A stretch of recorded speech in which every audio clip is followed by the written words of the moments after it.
హర మహాదేవ అందరికీ రాబోతున్నటువంటి శివరాత్రి శుభాకాంక్షలు.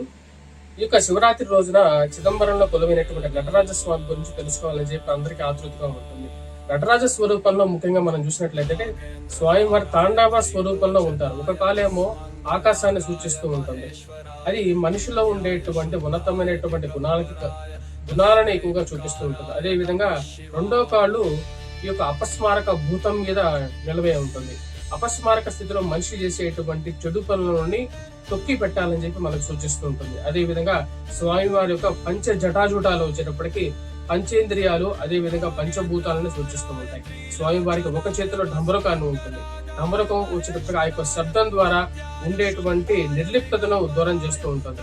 రెండో యొక్క ఇచ్చినట్లయితే స్వామివారికి చేతిలో బడబాగ్ని ఉంటుంది. అంటే ఎప్పుడైనా సరే ఈ భూమండలాన్ని చివరికి నాశనం చేయగలిగేటువంటి ఒక శక్తి ఎప్పుడైతే మనిషిలో అధికమైనటువంటి కోపము అదే విధంగా అసూర్య ఎక్కువగా పెరుగుతుంటుందో అప్పుడు స్వామివారు సాక్షాత్తు ఈ భూమిని నాశనం చేయగలుగుతారు. వాటితో పాటు అత్యంత భయంకరమైనటువంటి కాలసర్పాన్ని తన మెడ చుట్టూ చుట్టుకొని వాటితో పాటు నాగాభరణాలు ధరించుకుంటారు. స్వామివారు తాండవ స్వరూపంలో ఉంటారు.